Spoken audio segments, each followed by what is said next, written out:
All right. Welcome to Forward Future Live today, Friday, February 6th, 2026. I'm Matt Berman. And I'm Nick Wentz. We have a fun show, Nick. As always, we have three great guests. We have Tim Davis, president and co-founder of Modular, here to talk about everything AI hardware lock-in and why the future of AI infrastructure needs to be open and portable. We have Joe Floyd, friend of the show, multi-time return guest from Emergence Capital, here to talk Yeah. about the SaaS apocalypse this week, why AI and maybe Claude specifically caused what happened in the stock markets this week for SaaS companies. Then guest number three, Karina Hong, founder and CEO of Axiom, here to talk to us about how her 4-month-old AI startup cracked unsolved math problems and aced the world's hardest exam. Basically, the AlphaGo moment for math. But first, let's get into some news stories. Yeah. That sounds great. What a lineup, by the way. This is going to be a fun show. So Absolutely. kicking us off here, we're going to talk about Opus 4.6. So Hmm. this came out a couple days ago, meaning yesterday, actually. But Opus 4.6 plans more carefully, sustains agentic tasks for longer, operates reliably in massive code bases, and catches its own mistakes, and has a 1 million token context in beta. So big release, kind of took X by storm here. I'm going to scroll down to this little graphic to see how we did on some of these benchmarks. So most notably, It got a big bump on the agent stuff. it certainly did. Right. So like I think there was two major kind of features as part of this release. One is a lot of the agent stuff features, agentic tool use and being able to spawn multiple sub agents, having agent teams. That was a big part of this release. And then a million token context window, which is great to see. I mean, Google Gemini has had that for, a year and a half, 2 years. And this is the first non-Google frontier company to have a million token context window. And it performs really well against it. It's not just, having a bunch of tokens. You actually have to have high quality extraction and understanding of those tokens. So both of which Yeah. happened. It, Interesting that 4.5 is still beating out 4.6 on agentic coding, Sweetbench, verified, and then scaled tool use by a notable margin here. Yeah. So, but it's a good model. And then, like, not more than 15 minutes later, OpenAI dropped a big update for themselves. They I don't know. certainly did. Um, what do you think is most impactful about this particular launch, though? You think it is the 1 million context window and the agentic tool use? Yeah, those are the two ones that stood out to me the most. I need to actually test the million tokens because I haven't been able to really play around with it. I'm waiting till OpenClaw gets its update so I can have 4.6 as my default model because right Of now it's course. still 4.5 and it's kind of hard coded into OpenClaw, so I can't update until I get the update from the actual software. But yeah, I need to actually test out the million tokens. But I'm looking at how good it is at agentic tool use and just how it can spin off sub agents, how it can spin off multiple parallel agents, and all of these kind of lend themselves. All of these features lend themselves to coding, and they're both. And when both Anthropic and OpenAI are going so hard into AI coding. Yeah, indeed. And we should note that Opus 4.6 holds the number one spot on humanity's last exam, and also Terminal Bench 2.0. So yeah, definitely a solid model. Let's talk about the next release, which you already mentioned, GPT 5.3 Codex. So this is a post from Altman himself. We have best coding performances, 57% Sweetbench Pro, 76% Terminal Bench 2.0, 64% OS World, mid-task steerability and live updates during task, faster, less than half the tokens of 5.2 Codex for the same tasks. Yeah. Good computer use. Yeah, even though it's much faster, much less token usage for the same task. Like I've been playing with 5.3 codecs. I've been playing with Opus 4.6, and it is like basically completely different products. I Hmm. send off the same task in Opus 4.6, and it does exactly what I would think. It kind of updates the relevant parts of my code base and tells me what it's doing along the way, and then it reports back in just, a few minutes. But like with the Codex app, I send off a task and I'm like, I have no clue what it's doing. And it's Hmm. just sitting there for so long, reading every single file, like touching every single file. And at the very end, it comes back to me and says, like, oh, here's all of these files I've changed, and they somehow just work, but it just takes so much longer. It's much more of a black box feeling. Interesting. Uh, and knowing what I know about you, that's certainly not your preference. You like to see, a little bit of the inner workings, right? Yeah, and it's almost like a UI like flavoring. It's I like with the Codex UI, the app, the Codex app. They don't even show you the code unless you explicitly like click the button to show you the code. Whereas if I'm using Opus 4.6 in Cursor, it just feels much more familiar to me because it's an IDE and I've been using IDEs my whole life. And so I can actually see what's happening. I can see the code being changed. I don't know, I have to maybe get out of my comfort zone a little bit and just really understand that Codex doesn't want you really to see the code. Just go ahead and vibe code it and assume it's going to work at the end. But I also think like the time it takes, the difference in how slow it is kind of crazy, even with Yeah. these improvements.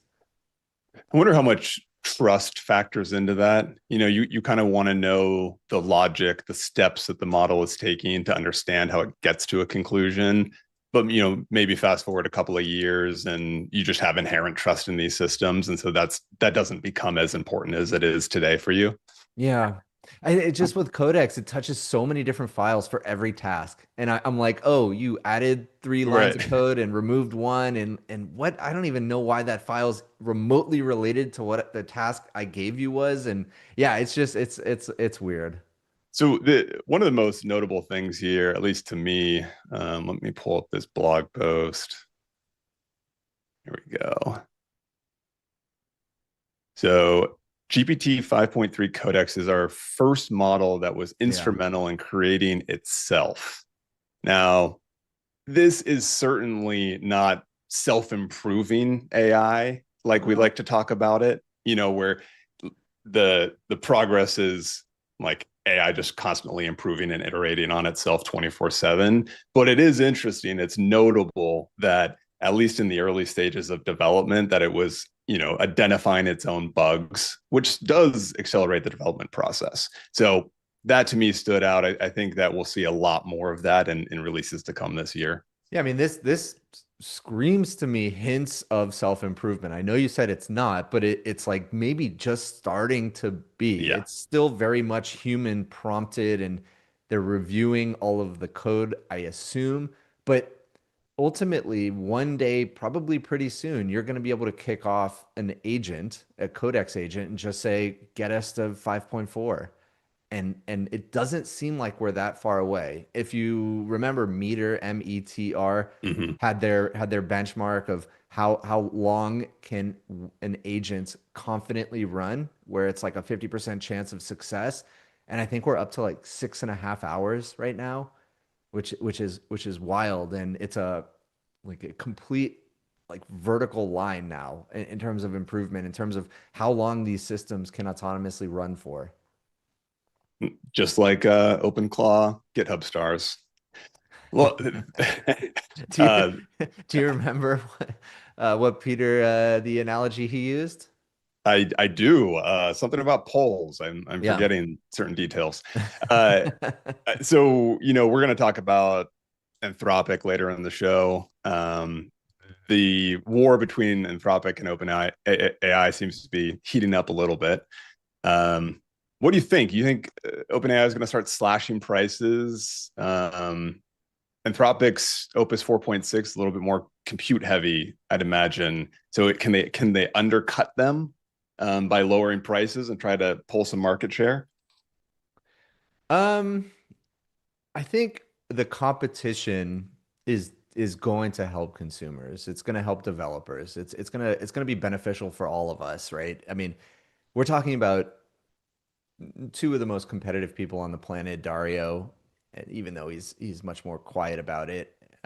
But after this week, seeing the Super Bowl ads that are coming out, which we'll talk about later, but and then Sam Altman, right? It's like one of the most competitive people on the planet, and so yeah, I mean they are vying for developer market share, and if that means making better products and probably reducing pricing, they're certainly going to do it. Yeah. It just by using these products, as I said, it just feels like Codex is churning through a lot more tokens. I don't actually know what's going on under Oh, the okay. hood, but it just feels that way. Gotcha. All right. Well, Matt, we have a lot more to talk about in the news, but I believe our first guest is here. So let's go ahead and bring them on. Now, let me talk a little bit about this guest. So the biggest problem in AI that I feel like most people have never heard of is that messy, invisible kind of goulash between AI models and the chips that they run on. And yeah, goulash is my new favorite word, if you didn't know. But our next guest, he founded a company to help solve this problem. He might use different words.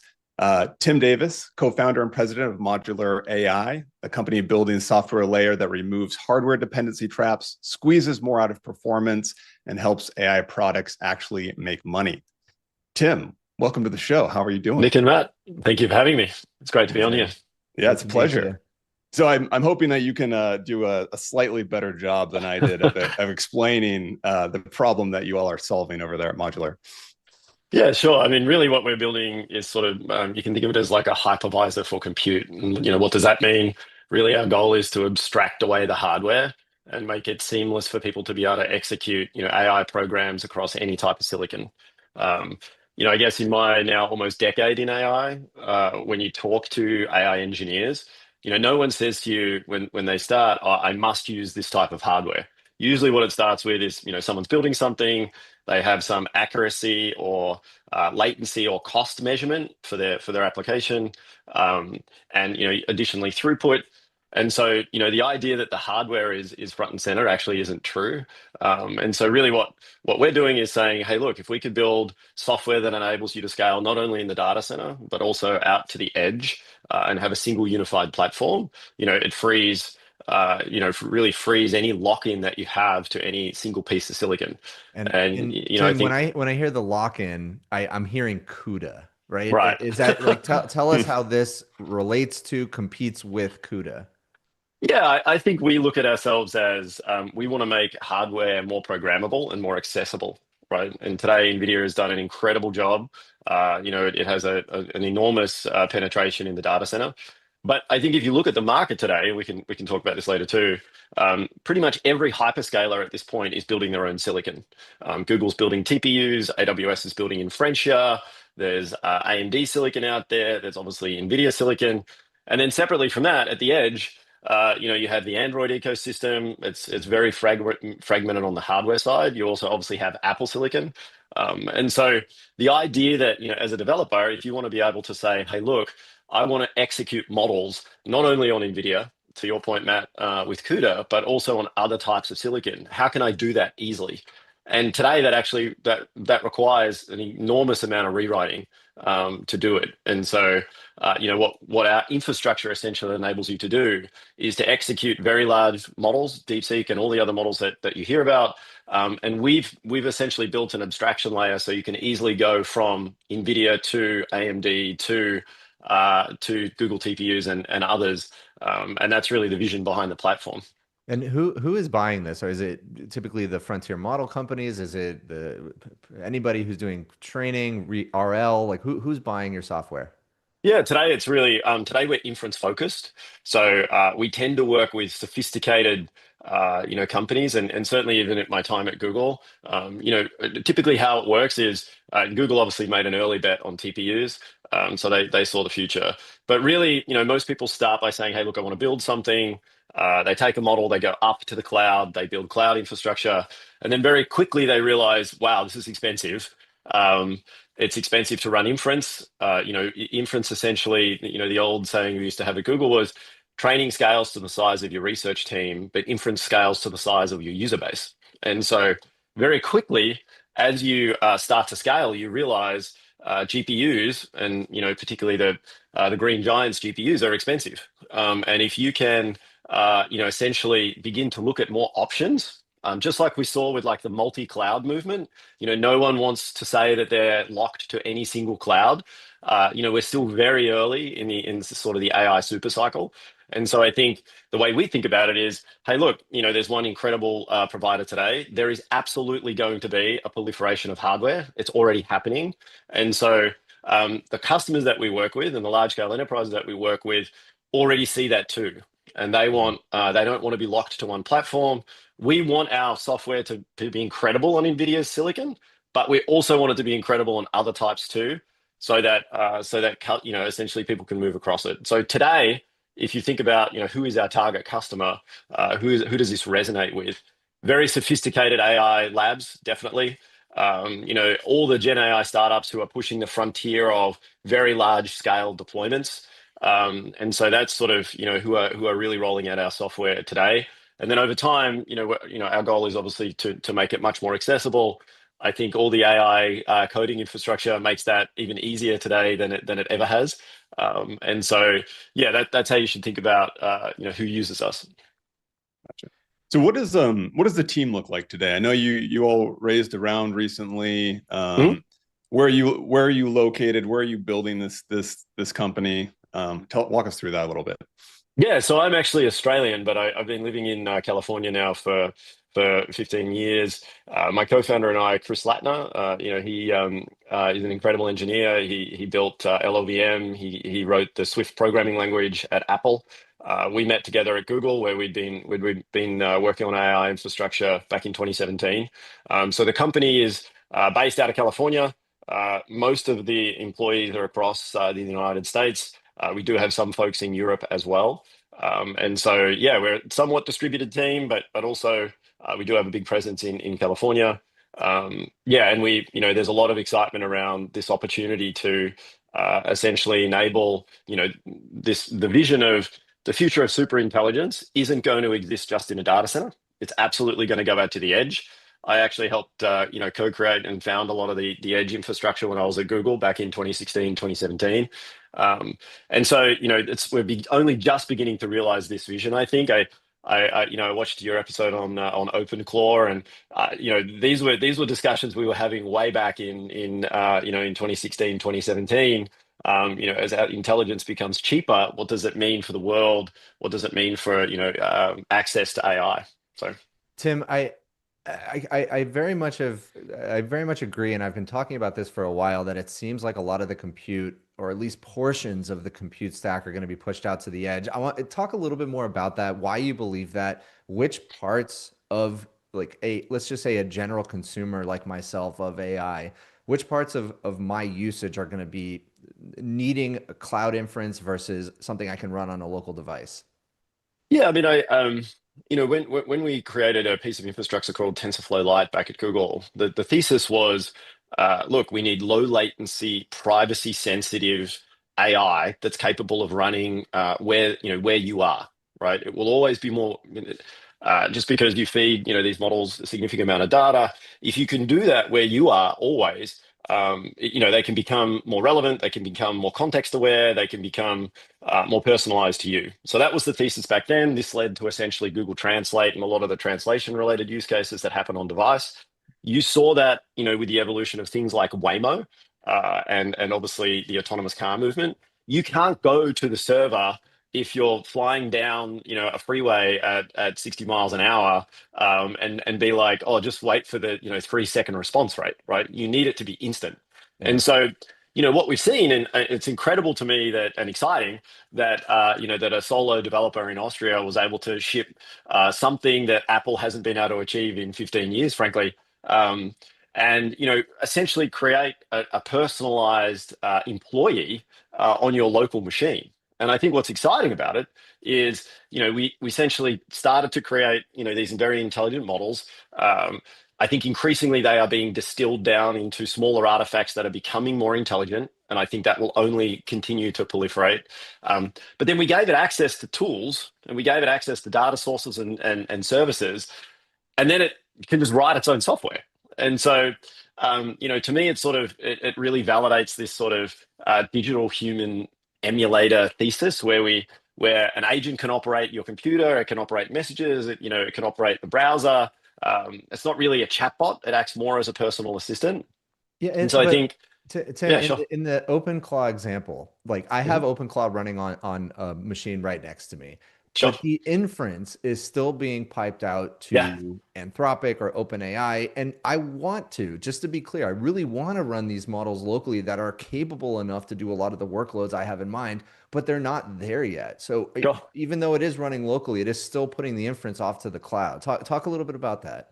Yeah. So the way I look at it is the models you're using today will be the dumbest models you'll ever use, Hmm. right? Um, it literally every day from here, it's only going to get better. And so I think, for edge-based compute, and there's a lot of research in this area, and there's a lot of research even at Google, you essentially want to be able to distill these large models down into smaller and smaller corpuses. And I think there's a huge amount of work being done in the AI community for this. It's not a matter of, if it's going to happen, it's a matter of when it is going to happen. And how much intelligence do you actually need close to you to do most of the things you want to do, right? I would argue, and you're already seeing this from the large model labs, they're beginning to, roll out features like how much thinking time do you need for each problem, right? And so what's actually trying to happen is they're trying to cohort out your queries to say, is this a complex query where we need to devote more compute time, or is this a simple query and we can just quickly defer it off to, a smaller model that's faster and cheaper, right? And so an OpenClaw is not there yet; it's very early. But to me, you look for the patterns. You look for we have a local agent, we have persistent memory, we have things like full system access, and we have this messaging first UI, which is the sort of, your question, Matt, was around for an everyday person using AI. That's really becoming the default interface, right? Now, is there a problem with we need to make local AI even smarter? Absolutely. Are we going to get there? Absolutely. And you've already begun to see this with, and I would and I do this regularly, encourage the AI community to invest more here. I think actually Google's doing a wonderful job open sourcing models like Gemma that are available. They have the nano versions that are smaller on your local machine. But, I just wish that more of the frontier labs would actually open source some of this stuff too, so that then we can all benefit from it. So Tim, you mentioned that OpenClaw was able to do something that the big tech wasn't. We talked about this last week Yeah. with Peter specifically, and the working thesis here, I guess, is that like there's just too much at stake, right? Like the stakes are high for a company like Apple to roll this out and run into all kind of security issues. Do you think that's the reason that they kind of missed the boat on this, or is there something else at play? I mean, look, I worked at a big tech company for 8 years. There's a lot of challenges, to be honest. There's a lot of organizational challenges. How fast can you ship? How fast do you want to adopt new infrastructure?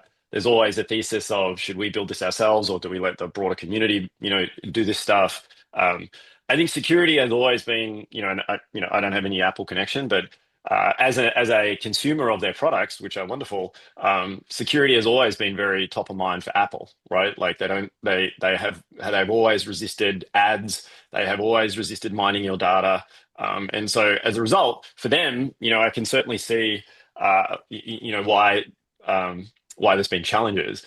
I think though that back to this point, it's a pattern. OpenClaw has sort of unlocked the broader pattern though, and I think Apple, Google, Microsoft, they're all trying to do this. If you look back at when Microsoft tried to launch Copilot on the desktop, and everyone freaked out, like this thing's reading it's looking at my screen and it's reading everything, and but the reality is, it's amazing that OpenClaw launches not through a large tech company, and everyone's like, "This is amazing!" It Like, reminds me of that two-frame meme of HR. Like one of them exactly. says, "Hey, I have this thing," and the other one's like, "Oh, HR."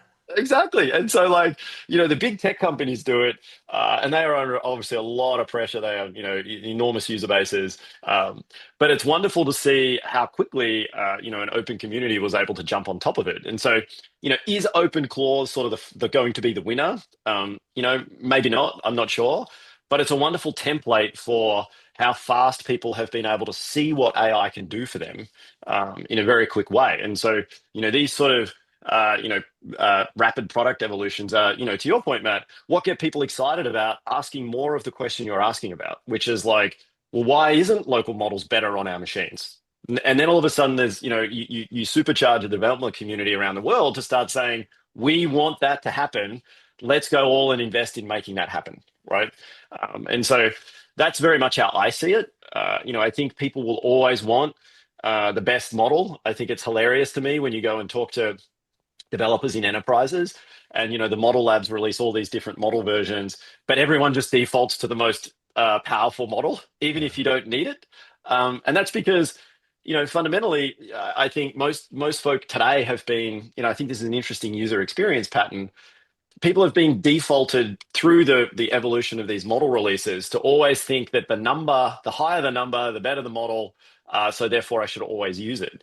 And so what you're beginning to see, both because of cost reasons, inference cost reasons, is the model labs are now beginning to abstract that away again. And so now you just have like, how much intelligence do you need for this query? Well, that's pretty difficult for a human to understand, right? Like, what actually are they what decisions are being made when I ask a question as to, does this get a lot of intelligence or does this get a little bit of intelligence? And so, it'll be interesting to see that evolution as we go forward. So we have I want to better understand how you specifically, you as a consumer of artificial intelligence, what your tech stack looks like. What are you using frontier cloud-based models for? What are you using local models for, either Yeah. within the context of OpenClaw or not? Yeah, so I played with OpenClaw. I mean, my security conscious brain is probably a little bit more conservative Did you get a than Mac maybe. Mini? I haven't got a Mac Mini. I have a Mac Okay, Pro. I have an M3. There you go. I'm sort of hanging out for the new M5. But yeah, I would say for me actually, I'm always I think one of the beautiful things, and what a time to be alive in terms of, you can just now always have software being written in the background for anything. Um, and that's pretty incredible, right? Like, that's how I think about it. So I actually developed, I'll probably open source it in the next few weeks, this infrastructure that I called Compound Loop. And what Compound Loop is, I've found in my experience with AI, is really what you want is, you want to orchestrate a lot of these models together, right? You want to be able to say, hey, look, Claude Opus is good at some things. OpenAI's Codex is good at some things. Gemini is good at some things. But I tell you what's great is when you battle them off against each other and get the collective benefit of all of them. And so I built a system that basically on my local machine, so it accesses the cloud, but it also can access local models, and it actually does. And so what it does is, it's for coding, and it basically plans, it implements, it reviews, and it merges. And so the idea is, when you plan, you can say, here's a task I need done. I want both Claude and I want Codex to build plans, and then I want them to review each other's plans, and then I want them to merge that to the best version of the plan, right? So now you have an amazing plan. And then you say, now I want, and you can, all this is configurable, but then you can say, okay, cool. Well, now I want Claude to implement it, and then I want Gemini and Codex to review that implementation and be very critical of it. And so what you end up getting is, essentially an amazing outcome of, the best version of the implementation. And then, of course, you can just let it run. So you can just say, once you finish the task, go back to the plan, then do the next thing. And so it just keeps going. And so it's essentially running all day long. But And I then, didn't hear any part of the stack that's local though. yeah, so the local part actually is the best part. The local part is, I build a local using local embedding models. What I actually do is I build because the token usage is very expensive. If you just, the way these models work is, you literally just throw your whole code base into the model. And so you're spending hundreds of thousands of millions of tokens constantly uploading everything to the server. So what you can actually do is, you can build local representations of your code base. Mm. that then is more context aware. And so the benefit of that is that then you only need to send to Claude and Codex and Gemini much smaller representations of your local system. And so why that benefits you is you get enormous benefits on token usage. I think my token usage is down probably 30x from what it was prior by being able to do some of this local computation without having to send everything constantly to the cloud. And that's a big deal. Oh, that's fantastic, Tim. I would love if you open sourced that. Yeah, I built this as just a fun side project, and then I was telling some of my friends about it, and they're like, "Dude, come on, can you Yes, please please. open source?" Like, All right, well, Tim, All right. so I promise I will. thank you. I really appreciate you joining the show today. Come back again. You can check out Modular at Modular on X and modular.com. Tim, this has been a pleasure. Thank you. Yeah, awesome. Thanks, guys. Yeah. All right. Thanks, Tim. Yeah.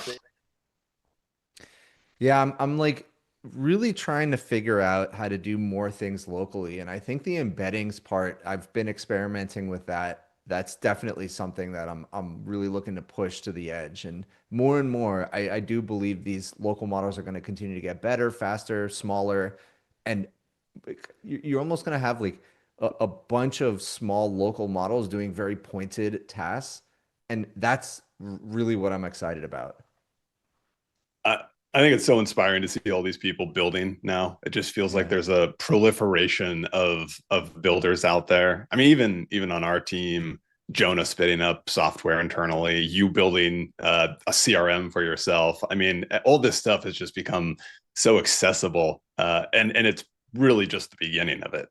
Yeah, maybe I'll end up open sourcing the CRM that I'm building. I think you But should. it's been a lot of fun testing out the new codex, testing out the new Opus. But for now, more importantly, we have to talk about Box, the sponsor of today's That's live right. show.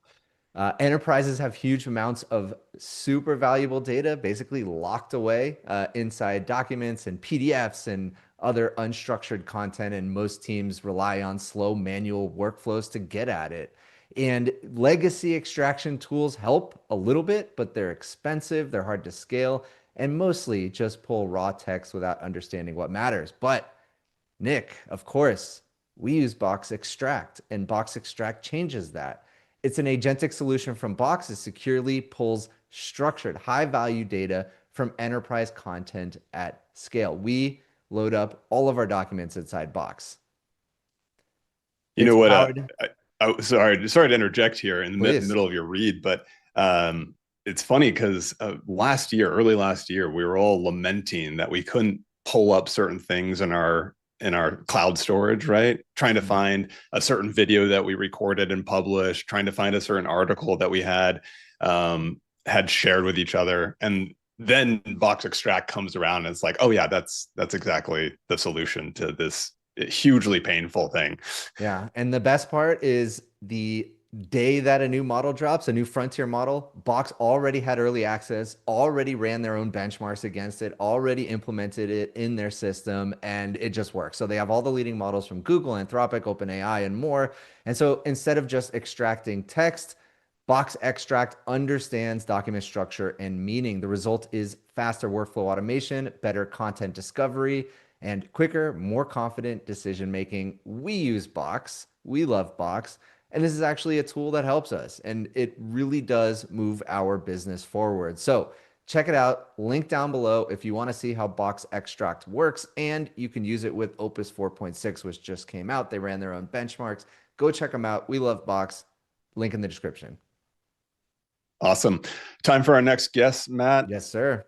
We have Joseph Floyd, general partner at Emergence Capital.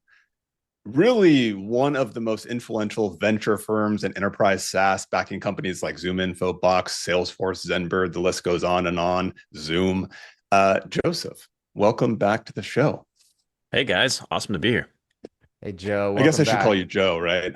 Yeah, please. All right, Joe. Welcome All right, back. so there was a lot of things that happened this week, Joe, and Yeah. I am especially excited to ask you about what the term that went around, SaaS apocalypse. A lot of the SaaS company public stocks really took a major hit this week. maybe some people tying it to Claude plugins being released, although I'm not sure. But I want to get your thoughts. Give us like the lay of the land. What happened this week first? Yeah, first of all, I like the term disaster. I coined that one back in 2016. Nice. So let's make that one go viral. Okay. Trademarked. So what happened this week is just a continuation of what's been happening for 2, 3 quarters, maybe the last year. So maybe I'll back up and give some context. Historically, software multiples have kind of been in that 7 to 8x range. If you're a stable public company, think Salesforce, ServiceNow, those types of companies. Over the past year, they're all down 35 to 40%. That's pretty major when you're talking about 200 to 300 billion market cap companies.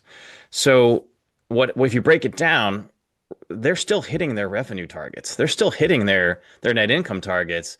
It's really just multiple compression. And so these companies that have traditionally traded at 7 to 8 times ARR are now trading at 4.5 to 5 times. And that's why you're seeing that 35 to 40% difference. Yes, revenue growth rates across the board have slowed down, but not to the same degree that they're getting punished in the markets. So this week is maybe just a continuation of that, and it's getting some headlines because you had it occur at the same time as Bitcoin, falling dramatically and gold and silver falling dramatically. So you've kind of got a few factors all kind of combining to make more news. So it's fascinating to watch, though. So it's like you have the macro factors, but a lot of people are tying it to, well, SaaS is getting eaten by artificial intelligence, and they point to like Claude's plug into Excel and Word and all of these different products where Claude can essentially do a lot of the work. Yep. But like I don't know. It doesn't it's hard to tie that direct line. And maybe is it a function of capital moving towards what's most exciting right now, which is artificial intelligence and the Mag 7, which they're all kind of betting big on AI, whereas the SaaS companies maybe don't have that same kind of direct investment. What do you think? I think that's part of it, right? So you've got OpenAI and Anthropic combined $1 trillion private, valuations, and they're growing faster than any software company in the history of the world has ever experienced. 0 to 10 billion of ARR in the case of Anthropic in just a few years, right? Yeah. And so, yeah, I think investors want to be in those names. And if you're a public software company and you can't prove that you have those AI tailwinds, then I don't think you're going to get the same impact. Now, what I see in my own personal or the Emergence portfolio, AI natives obviously adopted AI from the beginning. The kind of mid-sized growth companies, call it the ones in that 50 to 100 million of ARR, when ChatGPT came out, they were obviously behind the 8 ball. They've now started to really adopt AI in the same way as the AI natives. It just took them an extra, call it 12 to 18 months. The public companies are probably another 12 to 18 months behind that, right? They're still figuring out that ChatGPT exists, right? So I imagine in 12 to 18 months, they're gonna start to see some of these tailwinds. Like, people forget AI is the greatest deflationary force the world has ever seen. Like, most of these public software companies haven't seen any of the benefit yet. They've only seen people attacking them, startups attacking them, or Anthropic attacking them. Can you imagine when Salesforce is able to cut their R&D spend, which is probably, R&D and S&M are probably the two biggest expenses at a company like Salesforce. If engineers are 10x more effective, their net income margins will probably double, right? And so, like, what should that do for the stock? So I honestly look at this as a bit of an overreaction at the moment, where companies are, all companies are kind of universally getting punished. And really, what should be happening is differentiation. You should look at a company like Adobe and say, yeah, generative AI is going to really negatively impact their business. That stock probably should be down from its highs. But you might also then look at a company, in maybe vertical software. I can't give the name that I want to give because we're investors, and I don't want to be pumping a name that I own. But like, look at a company in a vertical software where, that's, if they're a core system of record and they have integrations between all of their different software stack, like, you can't just vibe code that in a weekend, Yeah. right? So they all shouldn't get punished equally, which is what's happening right now. Now, Joe, I had producer Alex, pull up this graphic from OpenAI Frontier, which was published this week. I don't know if you had a chance to see Yeah. this, but this is their vision for the future of SaaS. And, I'm looking around and I'm seeing OpenAI owning every single layer above the system of record. And so this is kind of a continuation of what Satya Nadella said a year and a half ago, where the entire application layer is going to collapse down into agents, and agents are going to be layered on top of traditional CRUD databases. So like, first of all, what was your reaction to seeing this? And then like, do you believe in this future? Do you believe in the vision that OpenAI set forth? So can we just say that this is probably the most self-serving graphic ever Yeah, yeah, created? yeah. A little bit. So also if you believe Mark Benioff, then Agentforce is obviously going to take over everything anyways. So no, I'm kidding. I do believe that if you believe if you fast forward it out into the future, Satya's point around there's going to be databases and then there's going to be kind of AI on top is probably right, but that future vision is going to take a long time to come to fruition. So, But when you say a long and time, give me like a time range. What are you look, thinking? AI adoption is hampered simply by humans adopting it, right? It would be a lot faster if we weren't in the way, but that's the nature of companies, organizations, teams, etc. So it's gonna follow an adoption curve. If you put a gun in my head, I'd probably say in 10 years you might have that type of vision where it really is just base databases and there's no UX, agents are on top, and that's it. In the meantime, though, it's gonna be an evolution or a continuum along that spectrum. The real question is who's going to own that agent layer? Is it going to be just OpenAI and Anthropic and everyone else is dead? I don't think so. At least I'm not betting on that. Like I would bet that there are lots of current systems of record that will also be able to adopt and build best of breed agents because they simply have more context and understand your business or your workflows or your people better than a generic model company could. Yeah. Now, Yeah. vice versa, there are going to be situations where OpenAI horizontally will be great, particularly for consumer use cases. So, I mean, I'm not saying that they're not going to win. They're going to win in their own realms for sure. Joe, I want to share a data point of one. So I've been obviously playing around with OpenClaw quite a bit, and I had this idea for something I wanted to build. I wanted a personal CRM which really understood my emails, understood my calendars, who I was speaking with, and kind of building out this context about the relationships I have with them. I didn't even consider for a second going out to one of the existing CRMs. I just had my Yeah. OpenClaw just build it for me. Now, Yeah. with that said, like I'm quite technical, and it still wasn't easy for me to do. I'm still working out the kinks. So you're right, it's not quite there yet, but my inkling, my intuition was to just go straight through my OpenClaw Telegram. That's where I want all this information. I don't need a UI. I just want my bot to have all this context of the CRM. Yeah. I'll give you two counterpoints because I used Bolt to vibe code a CRM for a company that was going through a fundraising, like specifically for them. It was pretty cool, and it only took me a few hours.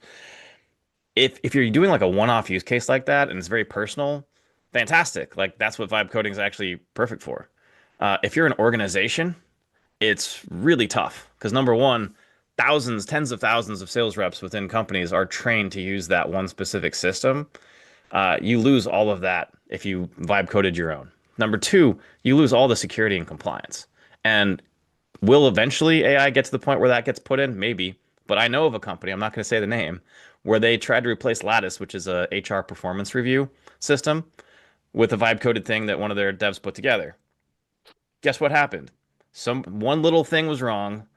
People saw other people's reviews. Oh, They'll never vibe code another thing internally like that Yeah. again, right? And so, like, part of the reason why you choose a software vendor, and this is not a PC thing to say, but it's because you have a throat to choke. Like when something goes wrong, you have someone to blame, and you have someone who cares every day about security, compliance, permissions, making sure everything works perfectly.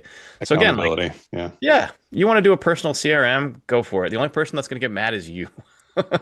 Yeah. I saw a meme yesterday that was like, if if you're a public company, are you going to go with Salesforce for your CRM or a vibe coded app, by a 13-year-old? Which, downplays the situation a little bit, but really that's what we're talking about. Like, Yeah. to your point, you need someone to talk to when things go wrong. yeah. I And mean, there's going to be, yeah, Aaron Levy did an interview this week specifically talking about that. He's like, look, you can do a lot of amazing things with vibe coding, but ultimately, if you're looking at Ford, which is doing, millions of different transactions, and you need something that is going to be the same. You need it to have a team of humans behind it, as you said, to place the blame. right? And so I do agree with that, but I'm just wondering how long is that going to last? And then also maybe the team of like humans are actually agents and they're provided by OpenAI, and ultimately OpenAI is kind of the last line of defense. They are the ones you go and say like, hey, you messed up, and maybe they're kind of placing themselves in that position. I hope that there are more winners than just OpenAI. Like I hope that there's one that focuses on security compliance. Like I hope each part of that agent stack is a different company. But I agree with you. I see that world coming. It's a question of timing. What did you think about all the Claude or Anthropic versus OpenAI stuff this week? There were kind of two major things, right? So, Anthropic put out a series of ads that are going to be featured in the Super Bowl or played during the Super Bowl, very much going at the neck of OpenAI placing ads in ChatGPT. Sam Altman kind of clapped back and said, "Well, we have more users in Texas than you, free users in Texas than you have, right?" And then we have on the same exact day two releases from both of these companies, both frontier models, within 15 minutes of each other. What's your take on all of this? One, it's like the most exciting time ever, right? Like just the fact that we get to benefit from all of these frontier things being dropped at the same time. It's still mind blowing to me. You also have all the Chinese models, by the way, which are going to drop models because of Lunar New Year. So like they're all going to be dropping their thing. So like this month might be the coolest month ever. And then American Open Source with RC, you got to get a quick plug in, just dropped their largest open source American model. So yeah, it's super exciting. Specifically on the spat, I'll call it. First of all, the ads are funny. I don't know if you guys watched them all, They're good. but yeah, They're they're very good. clever. They're clever. And they hit the point. Like I think it's a terrible idea to have ads in the free version of ChatGPT, especially because everyone like they're going to have 10 other competitors who don't do that. So consumers are going to have choice, and I think they're kind of sabotaging themselves a little bit. But Interesting. I love the fact that they're poking fun at each other. I think it's awesome. Yeah, I, I think like if I'm to kind of put myself in OpenAI's shoes right now, they're taking the Google and the Meta approach where they want to hit the broadest audience possible. Not everybody is going to be able to afford a subscription, even the $8 subscription to yeah. ChatGPT. And so they're saying, well, Anthropic, you're great. You're saying we're not going to do anything with ad supported anything, but that's kind of a luxury mindset to have. That's a privileged mindset to have, and we want to offer our services, ChatGPT, to the entire world, regardless of if they can afford that subscription or not. And the method in which to do that is going to be advertising subsidized. Yeah. Yeah, it makes sense. The reason why they do it, though, Anthropic has a multi-billion-dollar cash flow machine in their API usage, right? Google has a much, much larger one in their core business of search. OpenAI doesn't have anything. Like they actually have to start making money off of ChatGPT beyond just subscriptions if they want to keep making investors happy. Yeah. I think that the timing of this was perfect and pretty brilliant maneuver by Anthropic. I think Sam used the word dishonest, and whether or not you want to say that, that's up to him. But this is creating kind of a false impression in millions of Americans' minds, especially when they run on the Super Bowl, of like what ads are actually going to be in ChatGPT. Because look, OpenAI and Sam Altman, they're not dumb. They're not going to create the worst version of ads in ChatGPT. They're not going to look like this. This would destroy their user experience. So I think it's pretty clever. I think it's pretty tactical. How realistic and accurate it is another discussion. Yeah. Aren't all ads dishonest in some way, shape, or Yeah, form, totally. right? So, Yeah. Yeah, um, I think like the Sam Altman's kind of counter argument is that they are not going to let ads influence the actual results. They're just going to place a like auxiliary advertising yeah, but next to the result, but still it's influencing the result. I do yeah, believe. I don't want to see ads, to be clear, but I can also afford to pay those subscriptions not to. yeah, Right. fair point. So, what I think is going to be interesting at the Super Bowl is just what other AI ads are there going to Oh be? my God, it's going Because to be this has like got to be 80%. Yeah, this is going to be the year. So hopefully some of them are clever, funny, and aren't quite as maybe targeting each other and just like what can we do for humanity, right? So I'll give a quick plug. One of my companies is doing a Super Bowl ad. I think it might be the first Super. It's not actually. Um, Sorry, Can we you? had one prior Super Bowl ad. This is the second time an emergence company is doing a Super Bowl ad. They're doing a ah this is going out live, so I'm kind of stealing their thunder, but they um they hired Matthew Broderick to do a Ferris Bueller's Day Off work with by leveraging, he leverages AI and he doesn't have to work. And it's like a clever hopefully touches on millennials childhood moments, and I'm really excited to see it air and hope Can, folks love it. can you share which company it is? The company is GenSpark. It is Oh yeah, I was gonna yeah. say yeah, awesome. I saw they were running a Super Bowl ad. Yeah.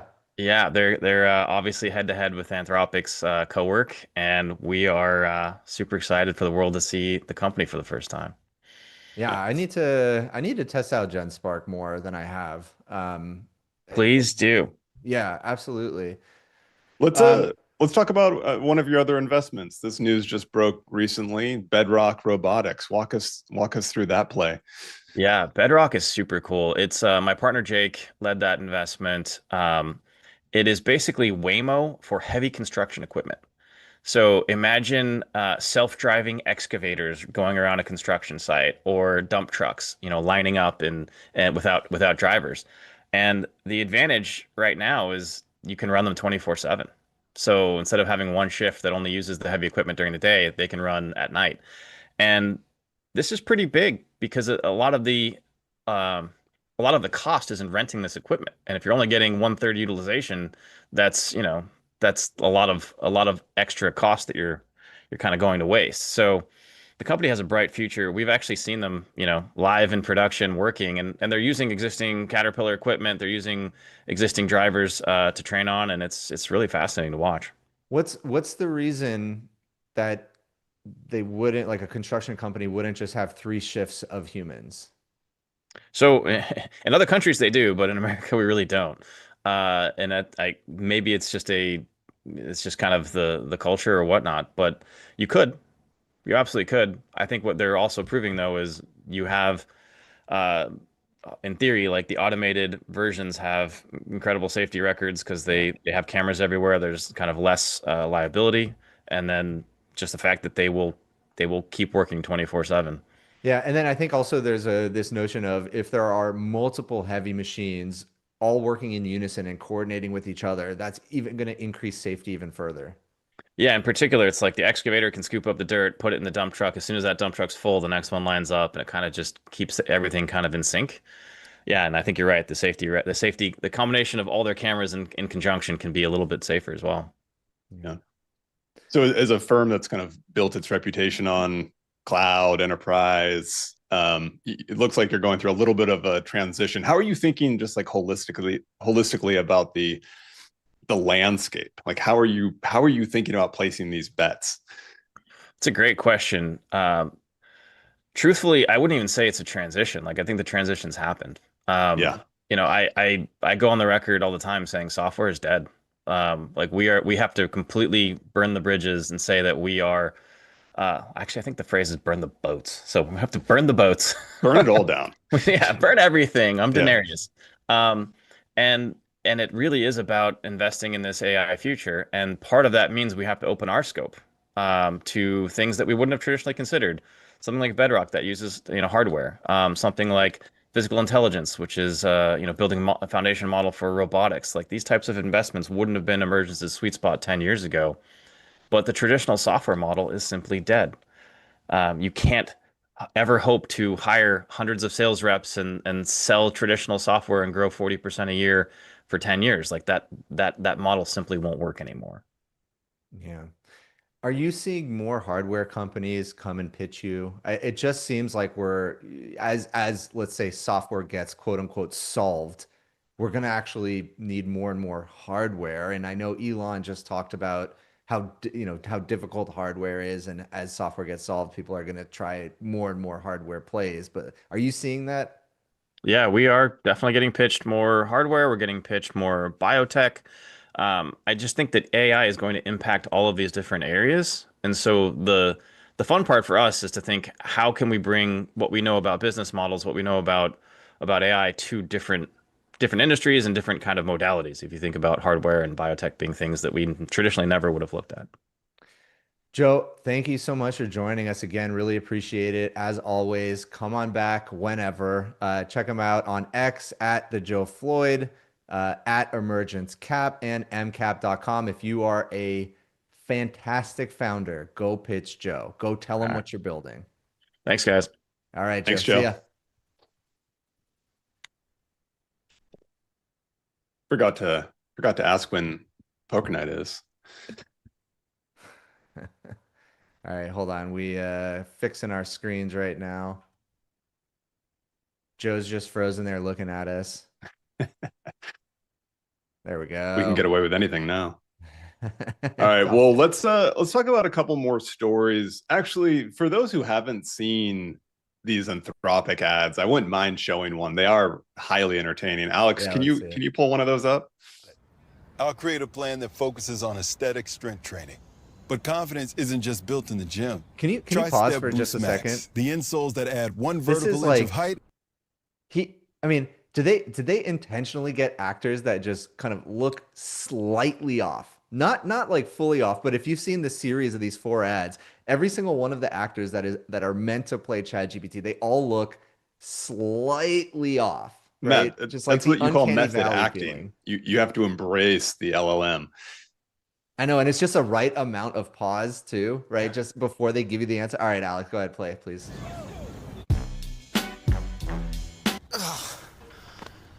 Hey, can I get a 6-pack quickly? There it is. Perfect. That is a clear and achievable goal.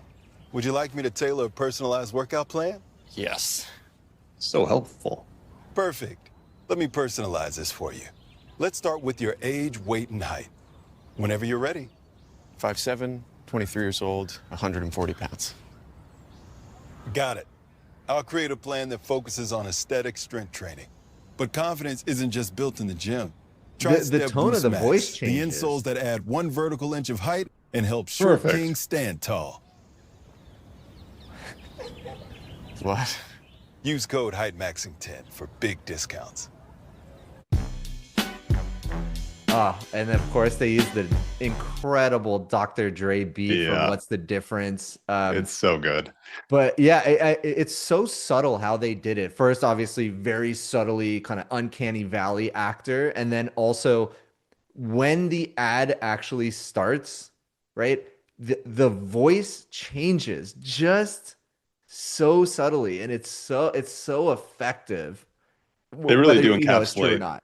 Yeah, they do really encapsulate that experience so well. And I think the counter positioning that Anthropic is doing is very smart. Yeah. Setting themselves up to be the anti-ad platform, especially on the stage of the Super Bowl, is probably going to win a lot of hearts. Yeah, I mean, they've been doing a lot of really smart advertising in their positioning, and they are kind of positioning themselves to be the premier artificial intelligence, the luxury artificial intelligence, and even with the influencers that they've been going after, it's very much like high intellect, sitting, ideating with your artificial intelligence. It's not the mainstream AI, it's the kind of the aspirational AI, and that's the positioning they're going for. And ChatGPT is very much going for we want everybody to use it. I think that's exactly right. Yeah, kind of the more the academic feel. Yeah. I wonder if they're going to be eating their own words eventually. They have a imminent IPO coming up. We're talking about a large portion of the population that might not feel like their tools are accessible because of the price point. There might not be a plan that's designed for someone who's a little bit more cost conscious. Yeah. I think once they IPO, they're going to be experiencing a little bit of that pressure.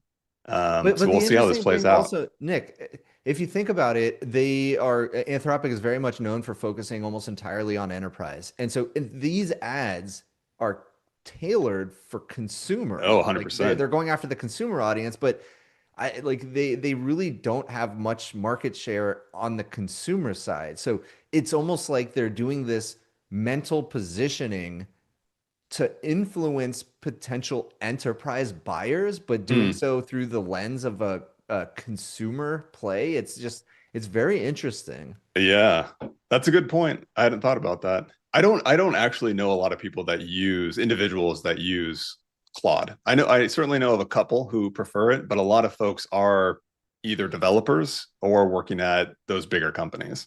Yeah. Yeah. All right. Let's Well, let's bring the next guest on. oh yeah. Here we go.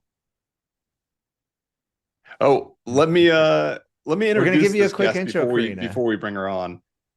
So this next guest is a special guest. She is not only a Rhodes Scholar, she's a first-generation college graduate and a mathematics prodigy. She earned dual degrees in math and physics from MIT in just 3 years. And then she left Stanford to start her company, Axiom. And she's going to explain what Axiom does, but in a quick sentence, let me give it my best shot. They are building a self-improving, super intelligent reasoner, and they're starting with an AI mathematician. So, Karina, welcome to the show. So glad to have you here. Hey, Karina. Hi, Matt. Hi, Nick. How are you? Doing quite Doing well. very well. So, tell us a little bit about your background and why you decided to start this company. Yeah, 100%. Hi, everyone. I'm Karina. I'm founder and CEO of Axiom. I kind of was trained as a mathematician growing up, first doing Math Olympiad. And then when I was at MIT, kind of, stumbled into research math, later stumbled into AI. At Axiom, we believe in the power of math and code. We think math is code and code is math. And by combining verification with generation, we can build a really strong reasoning engine that can kind of self-improve and start with math to all the applications of math, like verification. So when did you first realize that you had kind of fallen in love with math and that this was going to become a career? Yeah, so I grew up in Asia, and we have those kind of math tutorials. When I was a kid, I realized that it's really interesting for a real world problem to be translated to the mathematical formulation. I remember the typical problem is two trains crossing each other, and how long the trains are, and estimate how many seconds that's gonna be passing through. And I think the kind of turning real world into math, and then but also when solving math, then solving a real world scenario is something that really draws to my interest. And I want to learn a little bit more about something you said, which is math is code and code is math. Can you explain for somebody who maybe is not as in the weeds on the math side or the coding side, what does that actually mean? Yeah, I think that human mathematicians for centuries have been doing reasoning in natural language, in, for example, English or French or German. Um, because of the Curry-Howard correspondence, which is a technical term that introduced the concept of proof as program, you can actually turn mathematical proofs into a formal language called Lean, L-E-A-N. And Lean is this family of theorem proving formal languages. It is both, in the computer science analogy, a programming language like C, and, for example, the GCC compiler that self-verifies. So the idea of turning natural language math into a more structured code, and by the way, you can write AutoGrad in Lean. It is also a functional programming language. We can see the incredible gain of, for example, reinforcement learning on coding, because it's a verifiable domain applied to also formal math. And in turn, you can also use Lean, for example, to verify code. So this kind of forms a very interesting flywheel of generation and verification. So wait, I for me who's doing a bunch of vibe coding, I could use Lean to verify my code. What does that actually look like? That's right. So generation means that you're given a problem and you solve it by a computer program. And verification is you can have a Lean program that prove that the computer program you just wrote as a solution, that function satisfies the problem statement. So in a way, you can actually do verified generation, which is code with proof. It is really fascinating to see actually this sort of specification-based programming applied in various industries, from mission critical domains to other lower stake domains, but still human validation is a bottleneck. I think that's going to be the future, from generative AI to verified AI. So tell us And a little bit about, oh, go ahead, Matt. no, please, please. I'm just curious about where you are in the company building process. So you started this recently, you got funding recently. What does the team look like today? Where are you building the company? Yeah, so Axiom just came out of stealth, I think last October. We actually started in middle of July, the day of the International Math Olympiad. That's the birth date of the company. Nice. We're currently about 20 people. We're in downtown Palo Alto, and it's been really exciting 6 to 7 months.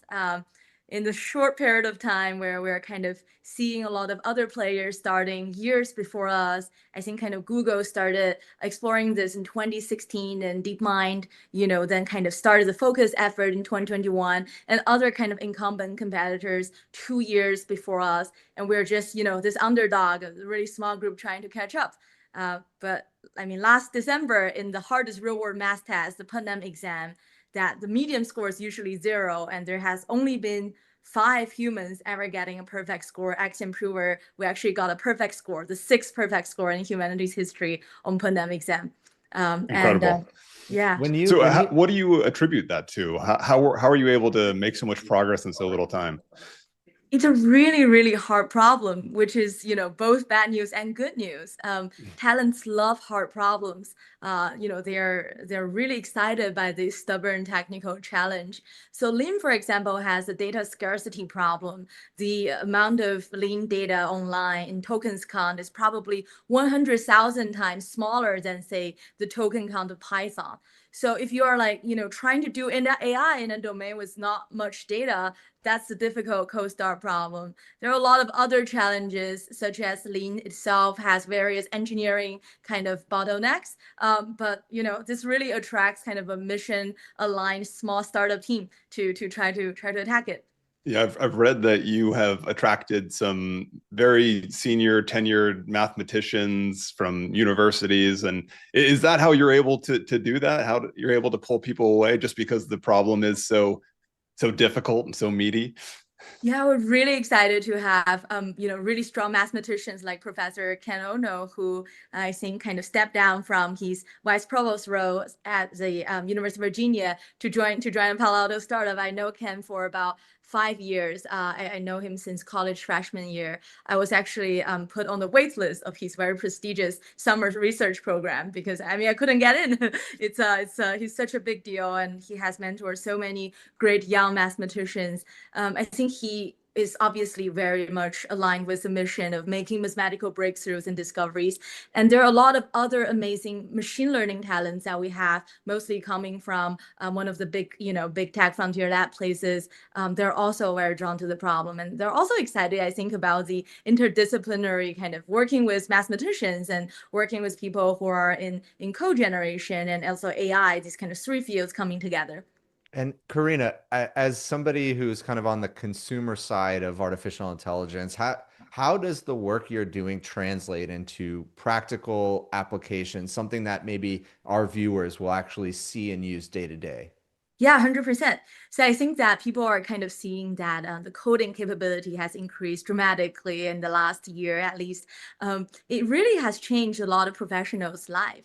So people can write less code. The thing is, as we have so much kind of AI-generated software code, review becomes like a problem in certain cases where you really cannot miss any edge case, right? Like the sort of, testing by input-output pairs does not give you enough confidence. You really need to make sure that all the edge cases are covered. And there are engineers in those domains whose life have not been changed by AI because, it's so mission critical that they have to give up a significant amount of AI in the workflow because they just can't trust the output. We want to make AI perfect every time in these domains that really matter. We want to start from the mission critical ones to some lower stakes one where we really still appreciate the instant deployment of code. And I think if you like believe in Dono News kind of in the 1980s, literate programming, being able to reason in natural language and then have code being directly shipped into deployment. I think that's a future that currently we are building for, and it's working in some other, labs for front end, but not so much for back end and whole distributed system. We really believe that formal math can extend to this code verification capability, say apply to hardware, software, engineering, and more. And so as you think about continuously improving AI's capability in math and coding, do you believe that these math and coding are the language of AGI? And maybe also define what your definition is of AGI. Yeah, I think the concept of AGI or ASI, I mean, it's a beautiful term. It kind of encompasses the dream of as humanity evolves, we can create newer and newer abstractions for jobs and interesting pursuits to be easier and easier. I mean, if you're like a programmer in the past, you will be kind of like punching those like cards, right? And then like you will also, for example, be, digging into compiler machine code. You wouldn't be able to enjoy, say, the abstraction of Python, and certainly not today's vibe coding. The dream is to push it forward for mathematics and then extending to the other domains where verification really matters. In the future, maybe where optimization really matters. In our view, I think it's really good to have verifiable rewards when kind of training AI system. The idea is really to start with math. We believe that math reasoning is a true reasoning layer of AGI. And then from math to code, which then kind of allows you to run a lot of things at the software stack. And then from code to real world, which also has verifiable reward, like physics, real world physics. I drop an egg, like it will give me some sort of verification back. And from code, you can run like real world experiments and then push into everything else in that order: math, code, real world, and everything else. That's kind of how we think the order of a very humble attempt to try to shoot for AGI or super intelligence. Interesting. So is AI at this point becoming better at math than the best mathematicians in the world, or are we not quite there? I think it's really interesting to consider the problem, because what's difficult for humans and what's difficult for AI could be very different. That's actually an opportunity. If you think about it, right? If they are like entirely the same, then it will be some sort of human or AI competition. Because of this difference, you actually have a zigzagging opportunity of AI and human collaboration. In fact, a lot of mathematicians are doing work with AI, like a collaborator. Axiom Prover recently, I think we're going to get to there in a moment, announced a batch of research conjectures solved end to end, from English natural language output to thousands of lean code, thousands of lines of lean code, which is self-verified. I think this is the first instance of an automated proof generated end to end at the research level from English to lean, which have the self-verification property. And what is the kind of that math that has been really difficult to attain for you and for the AI industry so far? Like, what is that kind of shining light on the hill that you're all going towards? The North Star of like, once we solve that, we know we've made it. For Axiom, which is a fast-growing early startup, the goalpost keeps changing. When we started, we thought that it was just not possible to do formal math well on, say, an Olympiad like Putnam exam. We actually, we have internal betting markets. We predicted our AI to get, 4 problems out of 12 problems at this year's Putnam, because there are rumor mills of, in the past, some others have attempted and gotten 0. My personal score on Putnam is not, it's not even 1/3 of our AI, which is a perfect score. Wow. So, okay, well, that's the first goal, right? We cleared the hardest AI math competition. And then we were like, okay, the North Star must be research. Let's have some theory building domains like algebraic number theory, algebraic geometry, commutative algebra. Let's try to like solve some parts of them, maybe with humans hybridly. And then now it's end to end. So we are kind of constantly challenging ourselves, and we definitely intend to push further. It's a very, very young company. It's only 7 months old. And Karina, as you think about the ability for AI to, I'm just going to use the phrase, discover new math, right? Then I start to think about self-improving. self-improving artificial intelligence. Like Right. what are your thoughts there? Are we really far away still? Does it feel like if we come up with an improvement on the transformer, like is that right around the corner? What do you think? I think that there are a few domains where you are closest to the dream of self-improving AI. And I think math and code are such domains. In fact, in math, for example, if you think about a conjecture, a system, a model that's really good at coming up with harder and harder math problems to challenge the proving AI, that conjecturing and proving actually forms a self-play loop. There are obviously, you can conduct more systematic attack at the goal of self-improving AI. And we intend to do so from the domain of math and then extending to other domains as well.